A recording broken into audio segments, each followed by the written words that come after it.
Right. Welcome. Rotary connects the world through celebrating our friendships, diversity, and unity of purpose. Could you please welcome our president, Adriano Cistanino? Welcome all, I'm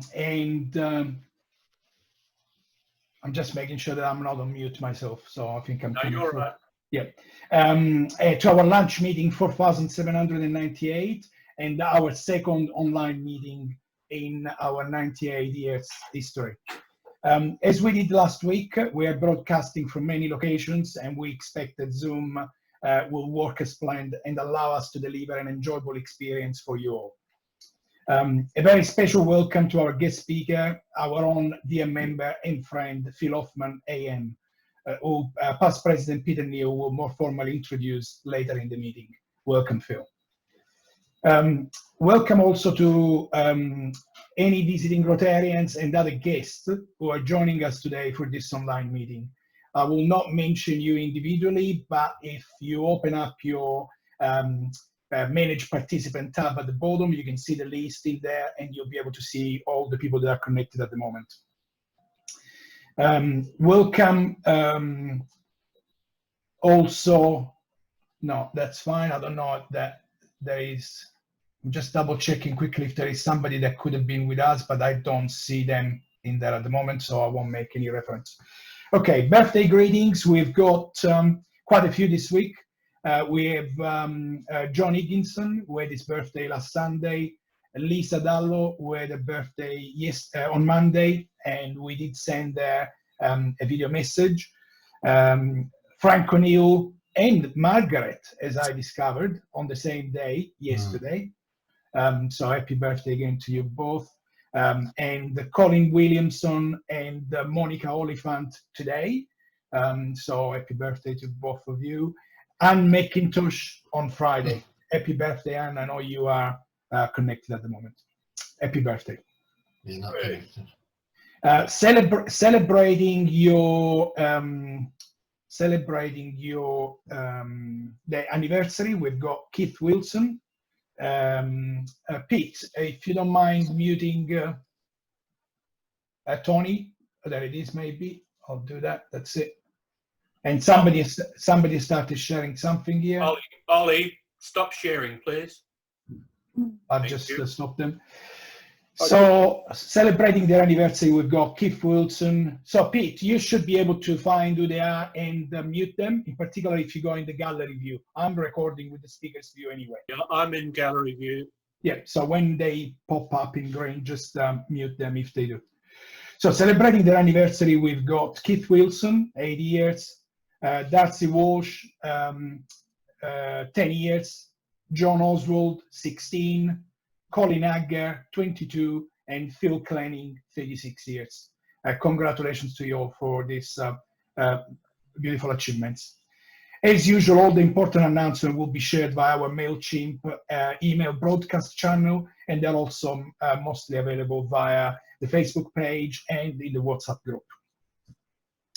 If you're wondering when will our regular meeting resume, as I mentioned last week, as soon as it will be safe to do so, and that we will be allowed by the authorities.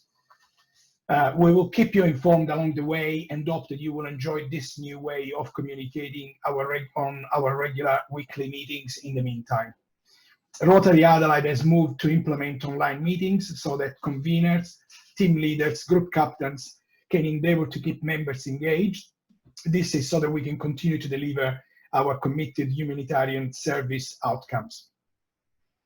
Most of all, we need to know that our members and their loved ones continue to be well. And so I call on members to reach out to their fellow other members and specifically ask our group captains to develop a communication strategy to know that their members are safe and they are kept connected. Tonight, our board will meet online for the second time in just over a week using this Zoom video conferencing, and we are aiming to conduct all committees and team meetings in a similar manner. And the details of how this can be accomplished can be provided by conveners and team leaders in the following few days and weeks. But if you've got any question on this, please contact those relevant peoples and team leaders. And as a reminder, we are recording these videos as well, these online videos, and we will make them available on our social media channels and the website as a podcast in a day or so after the meeting. Enjoy your lunch, whatever you have personally selected today, in the online share company of like-minded people. And don't forget to contribute generously as well to the community projects by placing a donation online on our website. We've created a section, and Peter will touch on this a bit later. I'll now hand over to our speaker source for today, Past President Peter Neal. Thanks, Adri. Adri, I just want to highlight we've got a special guest online. Okay, on page 2 of the proceedings, if you want to flick to page 2. I'm just looking through.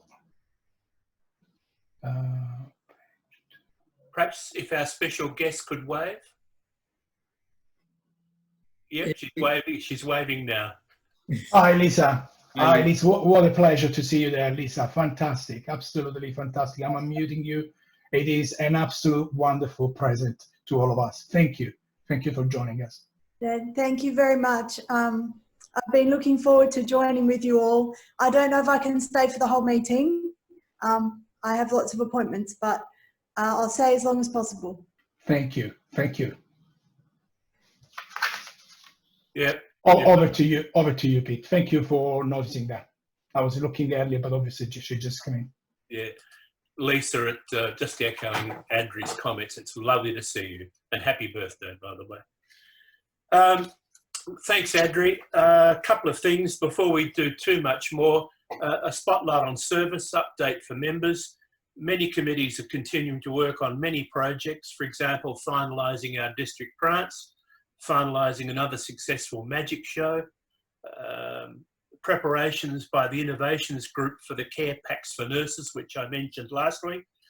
And don't forget to speak to Joe Fiedler if you can help with this fabulous project where a little small parcel gift box is going to nurses to help brighten up their day in general, but in particular the workload that they've got.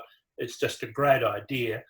And please take a look at the next bulletin for a special added initiative that the innovations team are doing to celebrate International Nurses Day in a few weeks' time. So Joe's online now.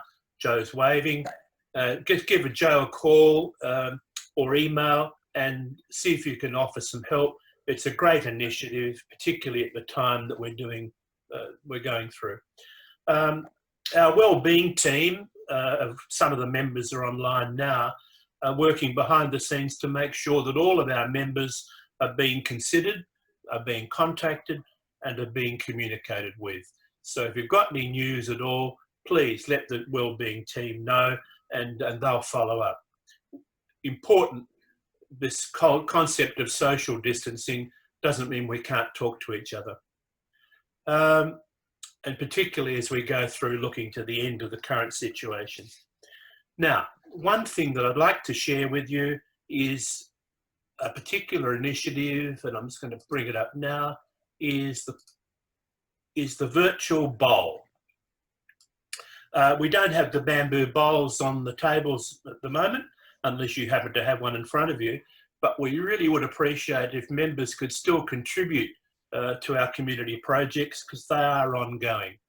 I think you can all see the screen, there's a link there, and there's also I put a screenshot of the page that you go to on our website, Explore Our Causes Community Projects, and it's a simple, very easy to use online donation form using PayPal. And I encourage you, we all encourage you to go on board. That will be promoted again in the bulletin this week. So that's the spotlight on service. Can I now get those who haven't already done so just to click on Speaker View, if they could? And that will mean that you're going to see our guest speaker and not me.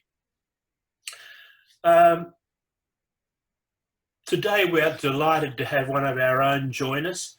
and it's always a great pleasure. Our speaker epitomises the old saying, he needs no introduction, so I will be brief. Phil Hoffman is a leader in travel in Australia. When he spoke to our Like Minds meeting, Phil told of his starting a new business and facing GFC, SARS, MERS, and the latest acronym COVID-19. He noted his focus on customers and being in contact with them 24/7. As one of the many PHT clients in our club, I can attest that the PHT team is sure delivering on that commitment. To share his views on what the heck has happened and where to from here from a travel perspective, please welcome Phil Hoffman, AM PHF. Phil. Thanks, Peter. Thanks, everybody. And I'll just touch on some points. I've been in self-isolation for the last 3.5 weeks. I haven't gone insane yet, but I'm getting close. But wife, I think, wants to kill me a few times, but we're still getting on really well. But look, COVID-19, total disruption to the travel and tourism industry. And when you look at the numbers of the size of this industry, we employ, and I'm talking we, the travel and tourism industry of the world, employ 1 in 10 people, represents 10.4% of the global GDP. 76 million people have lost their jobs so far in the travel and tourism industry, and a loss of approximately $2.1 trillion US, with over 100 countries affected. So at the moment, we're looking down a tunnel, and unfortunately, I can't see any light at the end of the tunnel. When it first started, I was optimistic that it would be all over by June 30th. And now when I hear Morrison every night say that it could be for 6-9 months, you know, that tunnel's getting bigger and bigger. Australia seems to be doing really well the way we're controlling it. You know, we're getting this flattening, they're saying, but we can't be over-optimistic. But it is showing really good signs.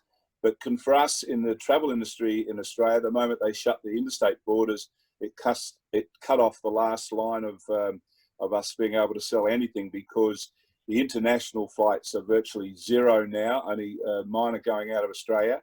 Adelaide, which had originally 55 international flights a week, has now 0.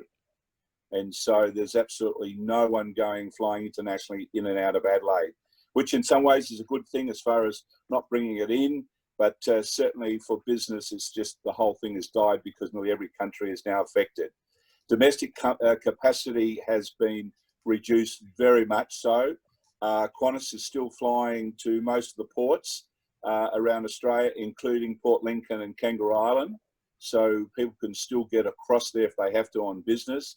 And I think Rex is really cutting down their capacity now. The big question is Virgin, and maybe later when I finish just talking the general points, you may want to ask the question about Virgin, whether their sustainability, whether they can last the distance, or whether government needs to help them or someone will take them over. So that's a big question at the moment. But there's minimum international flights worldwide. And the big worry for us, as far as even us coming out of it in Australia, is that Europe, USA, UK are so far behind us. And when you look at the numbers, especially say, if you take the States now, 370,000 cases of the virus in the States, with New York having 4,758 deaths. So places like New York, New Orleans, California, just huge numbers are going down. And America now is going close to being up to with Spain and Italy as far as the contagion rate is concerned. For us, the company, Phil Hoffman Travel, you know, it's just how far can we go through, and we've worked our way through this. At the moment, we have all the stores closed as far as people coming in because we don't want staff getting affected, but they're operating from inside the office on a rotation basis so that every client that has a booking is being looked after as far as looking after them for future, transferring, you know, bookings from now to what could be later this year or could be early next year. And I know you want to ask me when you think that's all going to happen. I'd love to stay positive. I'm trying to stay positive, but we just don't know how long this is going to go for. I'm thinking September, but gee, you know, when you hear some of the experts, they say it's going to be a lot longer.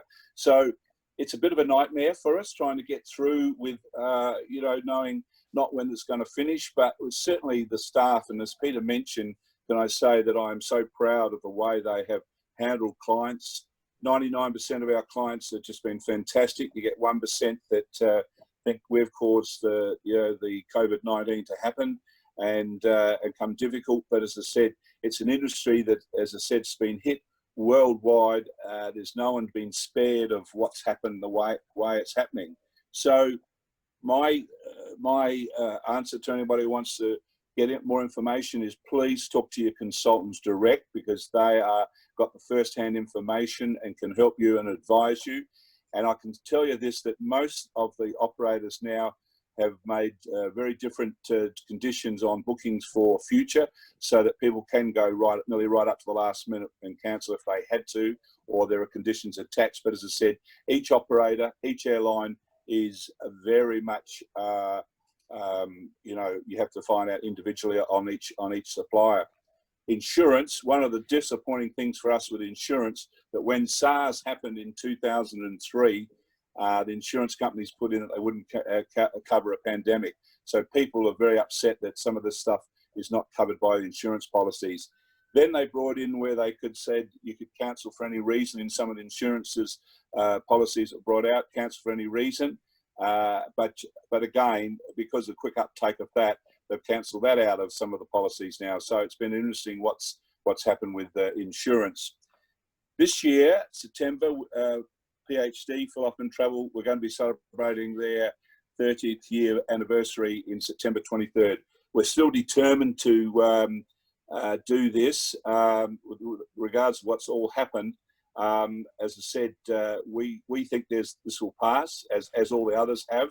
But COVID-19 for us has got the fear of the unknown, which happened in 9/11, plus the economic gut pounding of the global financial crisis. So put them in one. But as far as the event is concerned, or what's happened, it's the biggest thing that I've ever experienced in 40 years in business as far as the travel and tourism industry is concerned. But we're confident of, as I said, coming out of the other end, and certainly the government has been very good with the policies they've brought in. When they brought in the JobKeeper in last Monday week, it was just a great salvation to most businesses, whether it's travel and tourism or any business, the fact that we can have all the staff earning some money and then topping that up as well. So that was a breathing space for us, giving us oxygen as far as going through longer than we'd ever anticipated. But as I said, we're still confident of the future. I know people want to ask about cruise ships, and because there's been so much bad publicity and just continuous publicity. But as I said, I want to make a comment, and I know it will raise questions, but I've been cruising since 1969-70 was my first cruise to Japan, Hong Kong, Taiwan. And I've never lost a day in cruising through a virus of any nature.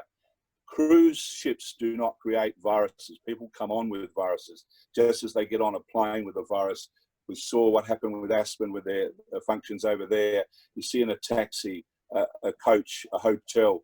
So, and the other thing that I think I want to make attention was, up until this has happened the last month, 270 ships are cruising the world every day, carrying over 300,000 passengers per day. This is the first time of such a nature this has happened. As I said, it's not created by the cruise lines. It's a world pandemic. It's a virus. Look at the figures of the States. Look at Italy. Look at Spain. So, and the industry carries, in the cruise industry, 30 million cruise travellers per year worldwide. And in Australia, it drops in about 5 billion into our economy. So, you know, from someone who is an avid lover of cruising, yes, it's going to take a bit of time to get the confidence back of a certain amount of the public, but we're still confident that all parts of the industry will come back later this year. And as I say, when you're in the industry and you have such a big play in it, you've got to be confident and positive. And I'm sure that, you know, Australia will be one of the first countries to come back. I won't keep talking anymore because I could talk a lot, but I don't want to talk medically about the COVID-19 because I'm not a medical person. All I know is that my daughter, who's a doctor, when she found out that I was still going to work 4 weeks ago, she just said, "Dad, you can't go, you're at that awful age of 70 plus. And I sort of wanted to argue with her that I'm fit and I'm healthy. Well, I don't know about fit, but I'm healthy. Why should I stay at home? But anyway, she's convinced me that we have to do that. And so not seeing the granddaughters, grandkids and your kids as hard work, but we know that we have to do it for the good of the country to get through this awful pandemic. Thanks, Peter. Happy to take questions. Thanks, Phil. We are open for questions. If you unmute and call out, or alternatively, while someone's talking, just go to the chat room and type up your question. Do we have any questions to start off? Rajiv, is that you waving? Yes, Peter. Hi, Phil. Hi. A quick question. You wanted me to remind about Virgin. I have Virgin Platinum membership. So is it down the drain? No, definitely not. Look, that's a good question. I was asked that about Ansett in 2011 on the Monday night. I was on TV when they said, would Ansett collapse? I said no, and it did. It did on by the Friday. But no, look, I think we have to have two strong airlines, and we want Virgin to continue. I think the guy that's running it now, Paul Scurry, who I know personally, I think he's doing a good job. It's a hard job in Australian domestic, but I think they can get there. Yes, they need some money. I'm not sure whether the government's going to put up, but someone needs to help them. We don't want one airline. If we go to one airline and have a monopoly, the gouging that will go on with domestic and international fares will be unbelievable.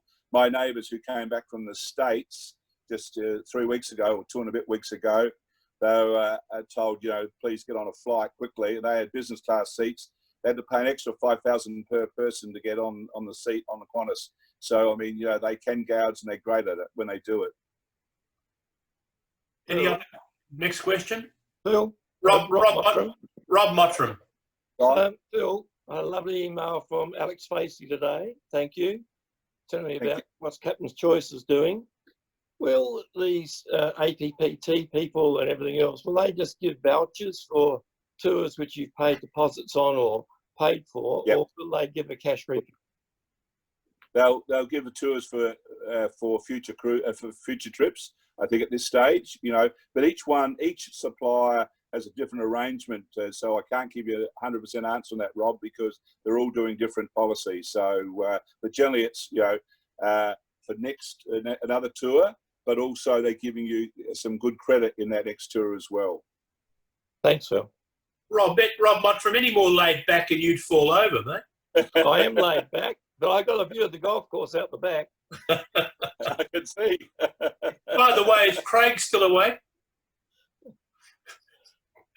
Craig nodded off. Any other next question from someone? Ian. Ian?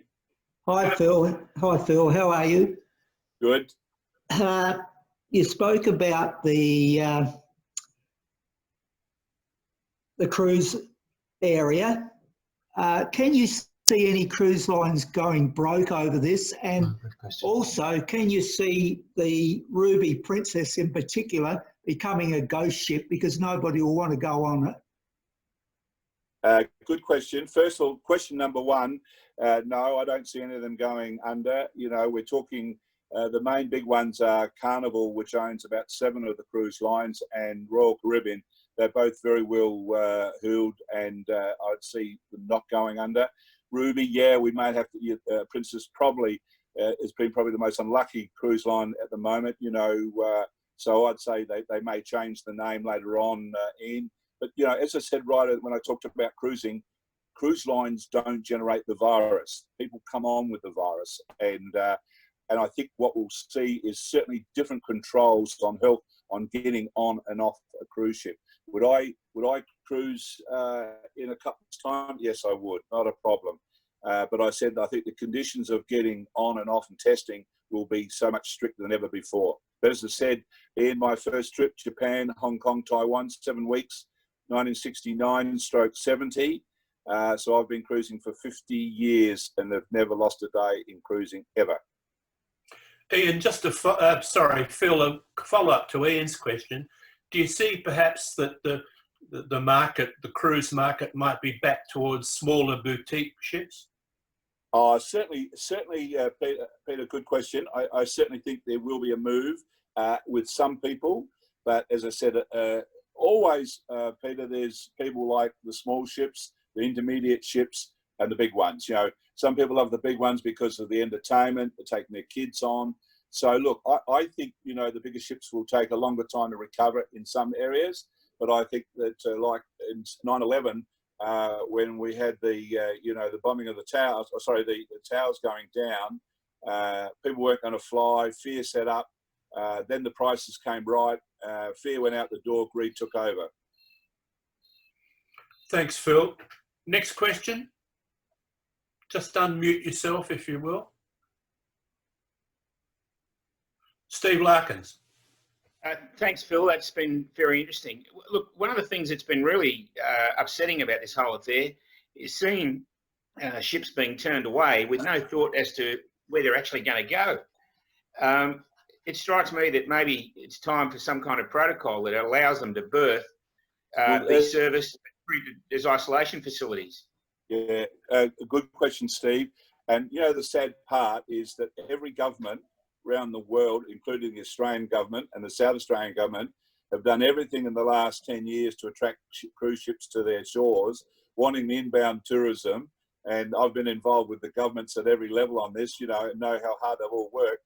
And then all of a sudden, you know, with this bad publicity, they turn their backs on it. Had Diamond Princess been unloaded properly in Japan and people put into isolation, I think 95% of this wouldn't be in the front page as it is today.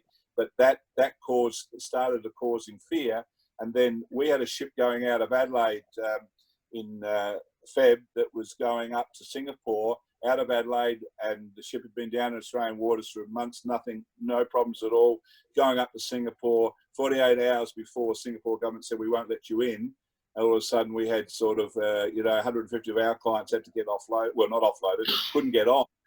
And again, you know, it started to set up a panic thing, and we've seen it right around the world, which I think is unfortunate. But yeah, I agree with you. We've got to get back to getting the right protocol, because there's also staff involved on this as well, and locking them on a ship for, you know, week after week and months before they're going to get home is not good. Any more? Next question? Just unmute yourself if you'd like to ask one. Heidi, you asking a question? Need to unmute yourself, mate. It's all right, I've just done it for you. Thank you. So I recently had some friends on a cruise ship stuck off the coast of South America. It was a nightmare for them and very worrisome for us back here, wondering where they were going to end up because nobody wanted them. Luckily, there was no COVID-19 on board the ship. It was one from the Antarctica. So I'm just wondering, I'm now seeing, you know, so many other people I know and around the world stuck on these ships. What can we do to help support them? I mean, they must just feel, you know, beside themselves with worry. What can we do? Can we contact anybody to help, you know, help them, basically? Yeah, I know what you're saying, Heidi. I just think we need to, government's got to get a bit more, you know, common sense about it. And I think the Cruise Lines Association will themselves work this out, because that's such a big industry. They'll just have to, you know, work with governments on this to get the right protocol, because I said never before has this ever happened. And we had clients that were, you know, coming from South America as well, and I think we reticketed them about 3 times because of the changing arrangements. And it's not the shipping company, it's the government suddenly saying, no, you can't come in, get over the next port, and the next port says, no, you can't come in, and they finished up in Miami. So yeah, it is something we've never ever seen before.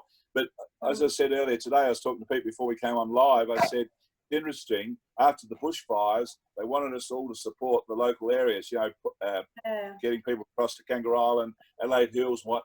This Easter, because of COVID-19, we're doing the absolute opposite. No, they don't want anyone to come.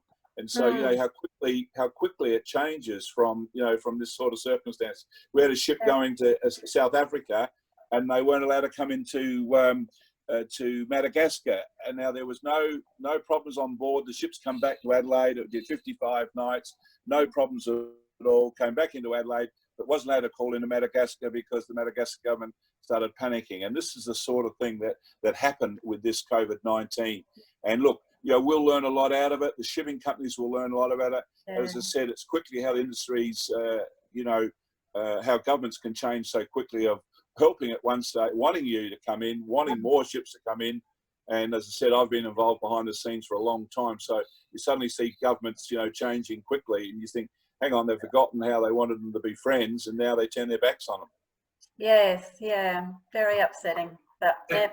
Thanks, Heidi. Just a quick follow-up to that, Phil. Perhaps there's a learning for people maybe to actually be a bit more aware, alert about travelling. I mean, Smart Traveller is there. I register on Smart Traveller before I go away. But people's behaviour has been quite fascinating. I mean, the government closed the borders, and I think, 16,000 people left to go overseas? Yeah. And then wanted us to repatriate them home. You go, come on, guys, you were told not to go.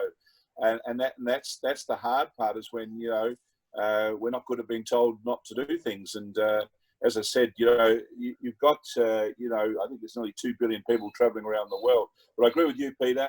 I think, the biggest lesson for all of us is the personal hygiene when we're travelling. And also, I think for a while there'll be a certain amount of social distancing going on as well. But it's hard when you get on a plane or on a ship. You got 3,000 people there. It comes difficult. But again, we've just got to get the right regulations so that people are tested before they get on. If you look at Singapore and Hong Kong, they've been pretty good. A little bit of outbreak, I think, the last couple of days in Singapore, but they learned a lot out of SARS in 2003 and learned how to contain it. When you think that Hong Kong has been on the right next door to China with the biggest numbers, and their containing figures have been fantastic. Yeah, thanks, Phil. While we're being entertained with Matteo struggling with his family pet cat, can I get a word in, Pete? Yeah, and hang on. There's a queue formed. The first in before you, Adri's after you, but before that, Paul had a question.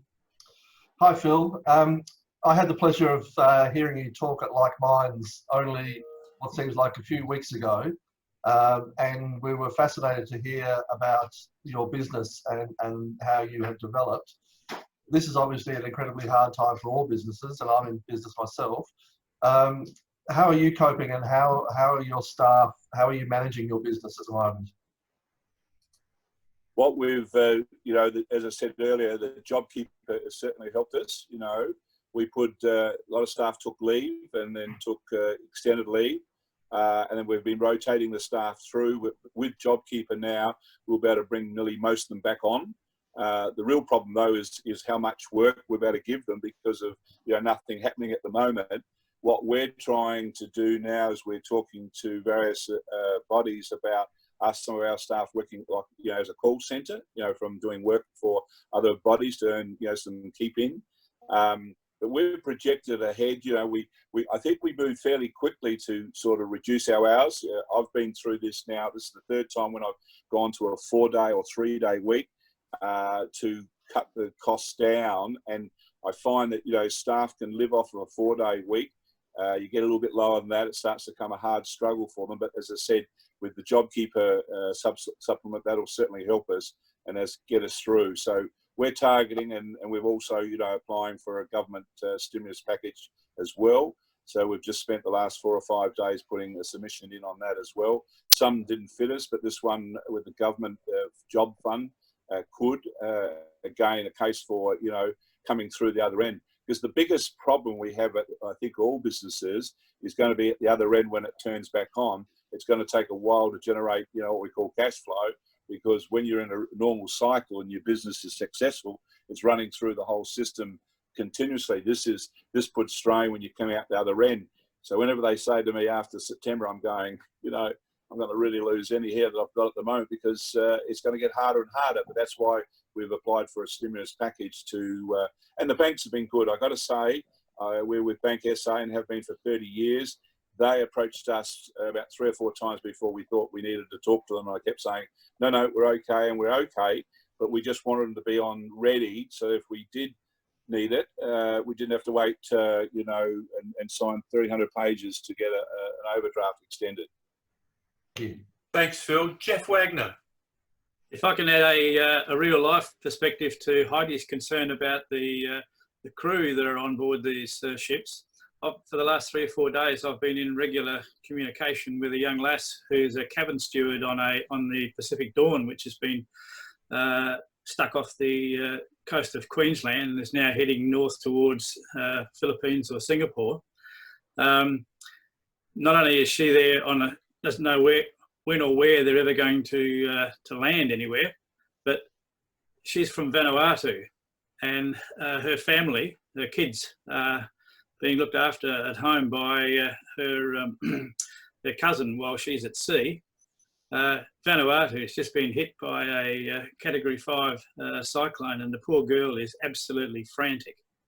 And what can you do? I mean, I keep in touch with her probably 3 or 4 times a day to try and just give her some form of external communication, but she knows not where she's going to land, when she's going to land, and when she'll see her family again, or for that matter, even how her family is actually doing at the moment. I really, really feel for her. Yeah, I agree with you, Jeff. Jeff, when you know that these people, the cabin people and others, they work 10 months a year, on these ships before they get 2 months home.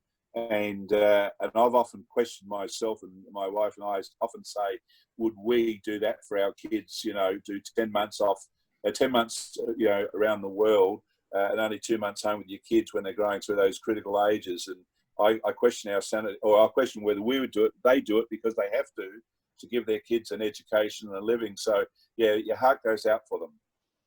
Andrew. Yes, mine was going to be a comment more than a question, but hopefully bringing a bit of hope to this whole crisis at the moment.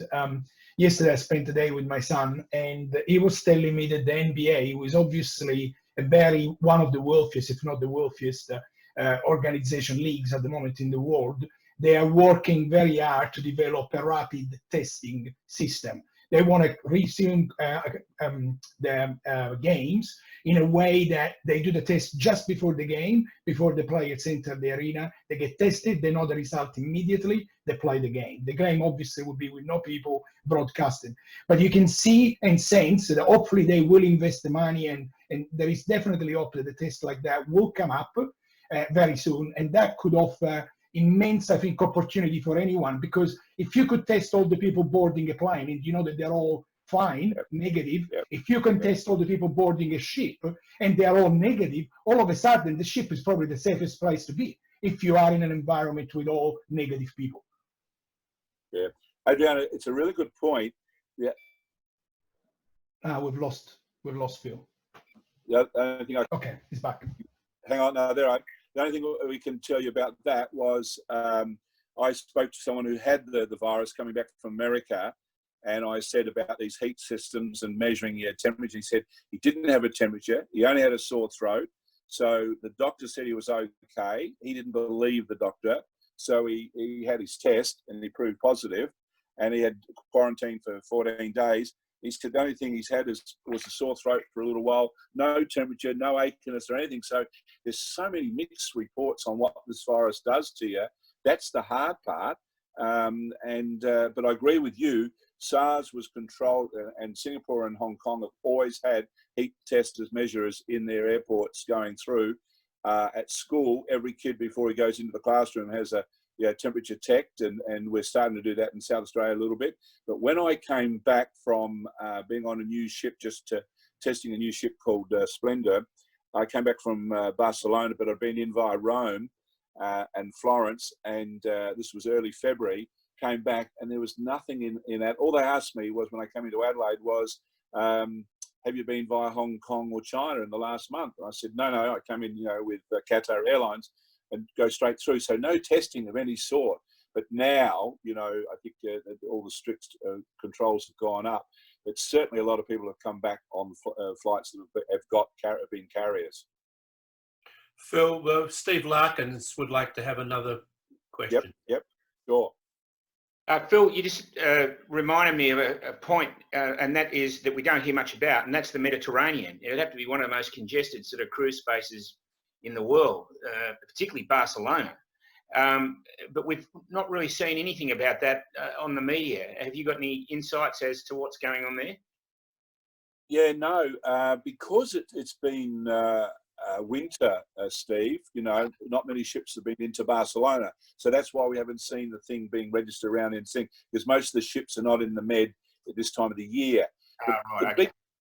The big plus for us for Europe, you know, when you start talking Italy, Spain and the rest of Europe, is that they're going into their summer. And so we're putting our fingers together. They have a hot bloody summer. So it burns off this virus very quickly because it doesn't like temperatures above about 26 degrees. So Barcelona, as I said, not being mentioned. It's the rest of the Madrid and the other places that have got the high numbers, and you know, same with Italy, sort of thing. Phil, Matteo would like to ask a question. Yep. I was thinking, Phil, about the future when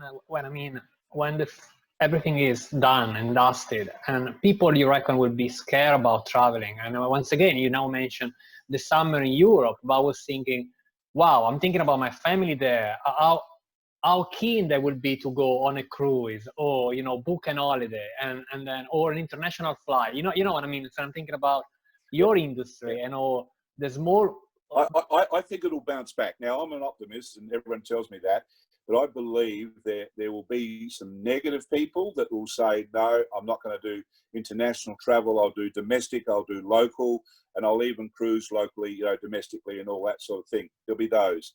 There'll be the others that will say, I've got to get up and go. We've seen it before.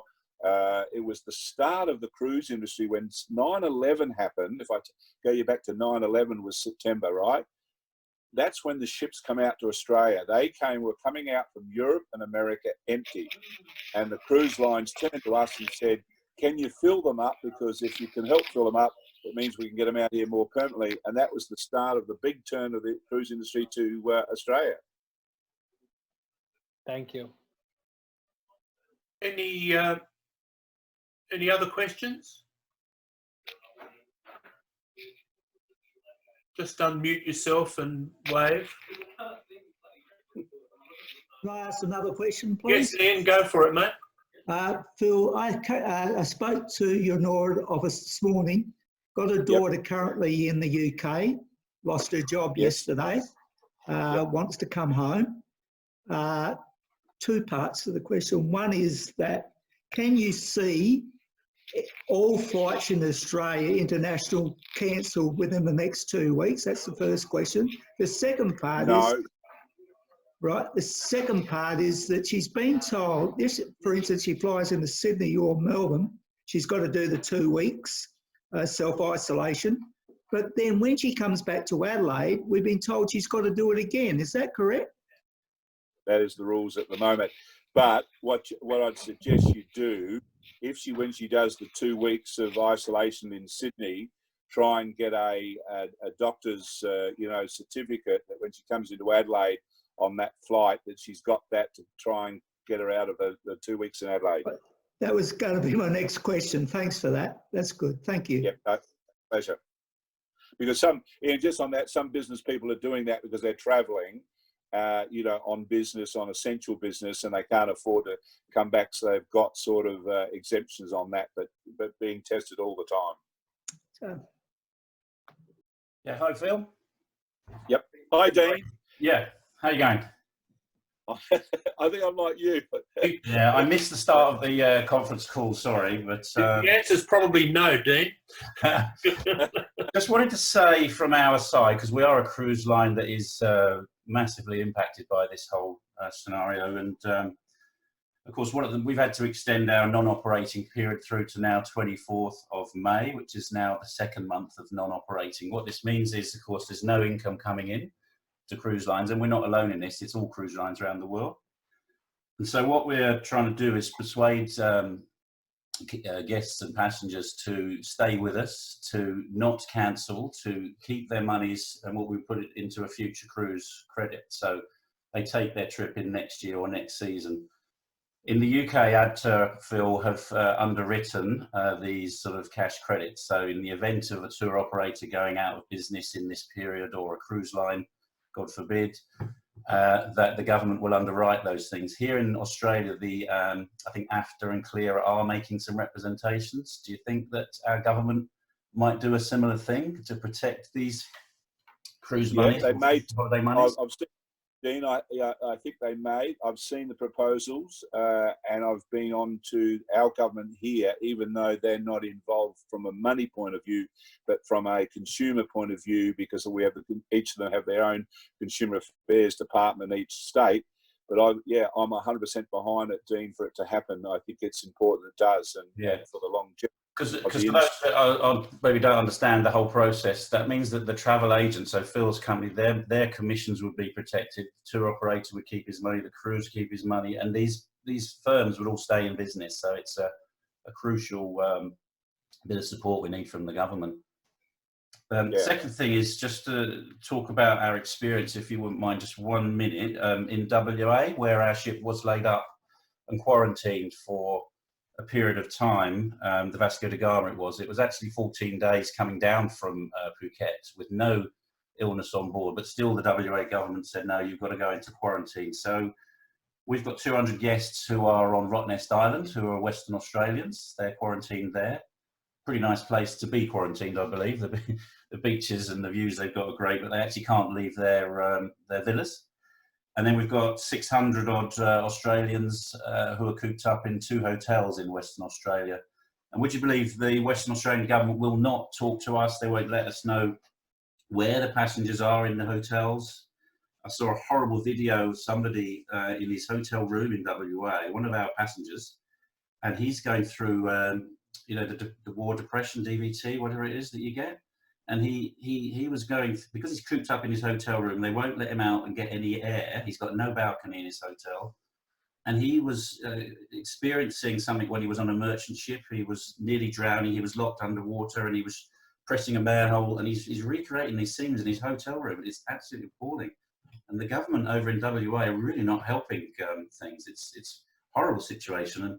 And lastly, Phil, all cruise lines have been told, or cruise ships have been told, to leave Australia by the Australian government, even though 8 of them are here based year round. It's unprecedented.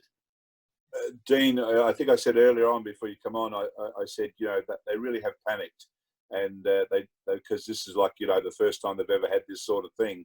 And I think, we've got to go back now as an association and an industry body to get, and I think Steve Larkin's raised this, the right protocol that should happen with these sorts of things and how it's handled properly. I think they've all panicked, and part of that panic is done by the media. And I just get to the stage where I turn off the TV. I listen to maybe a half an hour of news in the morning, and then I turn it off until night. I might see the 6 o'clock turn off, because they just do so much damage to any industry, and I've seen it happen so many times before. They thrive on it. It's like when we have a terrorist attack, they'll even interview the dog that was standing in the garden when the bomb went off, 5 miles away. I just get so annoyed. So they've done the damage, and the government's panicked. Yeah. Thanks, Dean. Adri, you had another question? Unmute. Right. You've done it for me. Yeah. So just connecting to this last point made by Dean and Phil, why wouldn't they test all the people that are coming off the ship and then be able to know exactly who has it, who doesn't, and release all the ones that don't have it? I mean, surely that's going to cost less than keeping them in an hotel for 2 weeks, 3 weeks.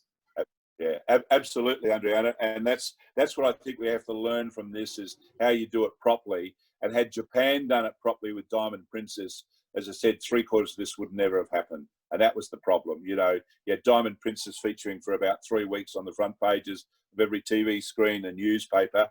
Had they got them off quickly, they wouldn't have had as many cases. And the same with Ruby. get them off, quarantine those that had the case, get them into hospital or whatever. But it's the action, and as I said, I blame a lot of it on the health authorities and the government, but it's such a new thing to them all to never have handled anything like this before. Yeah, because a lot of those people could also be asymptomatic, like we were saying earlier. So they get released after 4 weeks and they still are all positive and spreading the virus. So what has the 4 weeks achieved? Nothing. Yeah, well, Adriana, you had to look at the TV with the people coming off planes up until about 10 days ago before they were being put into quarantine. They were just walking off as if there was nothing wrong, you know, and often they're coming, meeting families and everything. So they could be carrying the virus and there was no testing done. So all they were asking those days was, had you been to Hong Kong or China? Perhaps the biggest lesson, Phil, and you hit it on the head, I think, where you said this is all new to a lot of people. And I think human nature, and I still shake my head and staggered at 30 doctors who think they're above everything to leave Sydney and go to their various home places without any thought about what they were doing. You know, you could blame them and get upset with them, but I think that's just the human nature. Yeah, exactly. And look, it was the same with a group of Adelaide people went to Aspen, you know, went to a party where it was thriving in the amongst them. And they all come back and suddenly all discovered that they'd, you know, got the virus, but they were sort of really casual about it. It's like people saying, you know, with Easter, you know, we'll go down to our holiday shack at Victor or whatever, you know, we'll be right. But, you know, as I say, that's how it spreads. Any other questions, folks?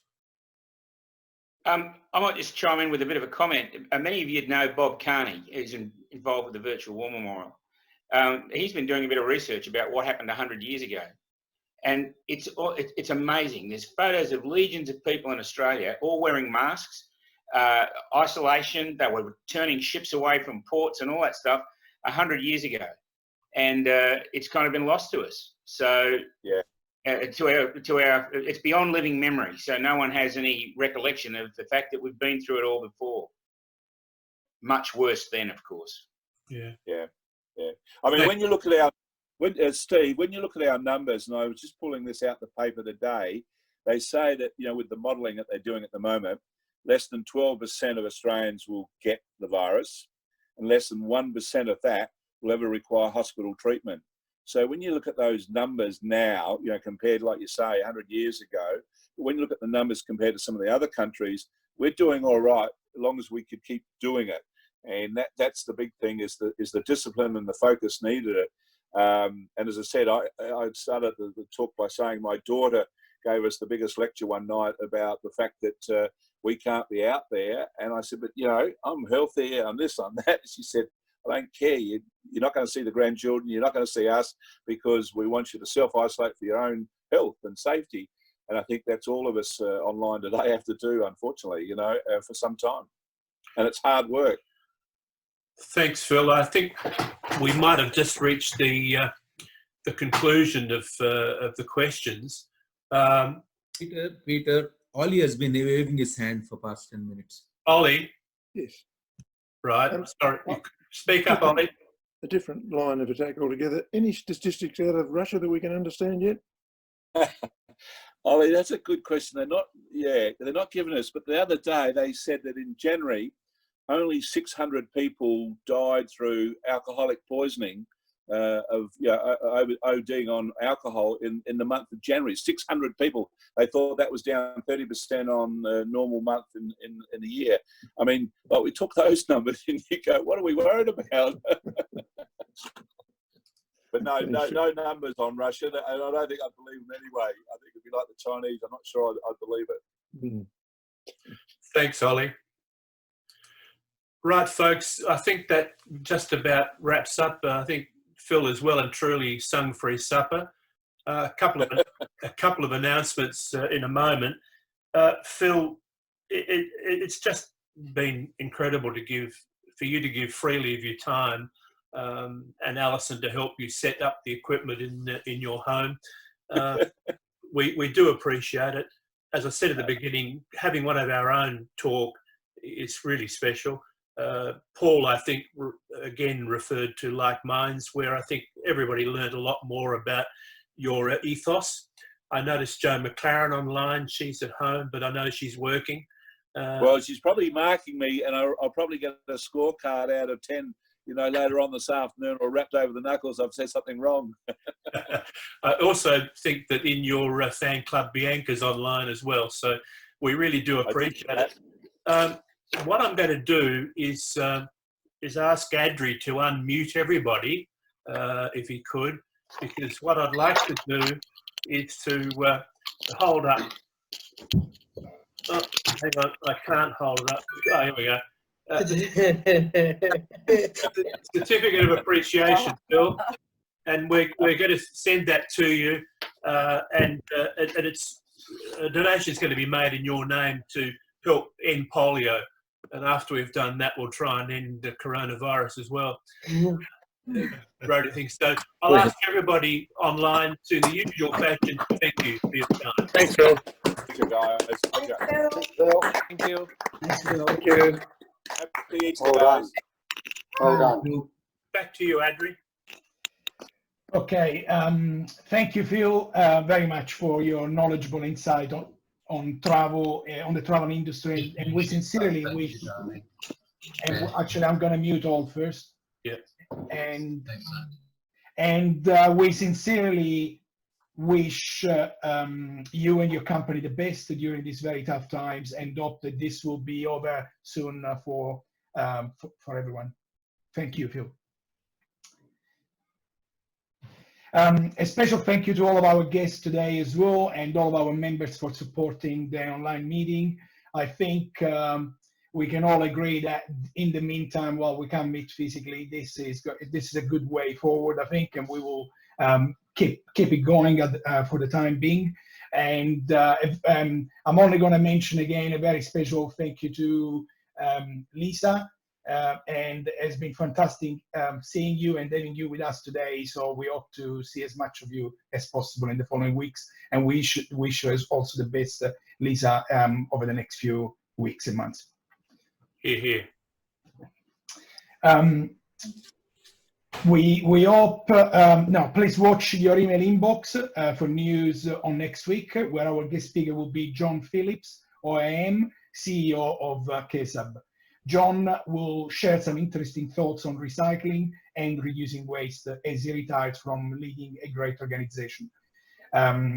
If you enjoyed today's format, please let us know by email, as I said, or any idea of how we can improve it or what we can do differently. We appreciate your feedback. And I will now close today's meeting. Thank you all for being with us, and we hope to see you next week again. And also have a safe and as it can be Easter on the weekend. Take care. Bye for now. Thanks, Adri. Thank you.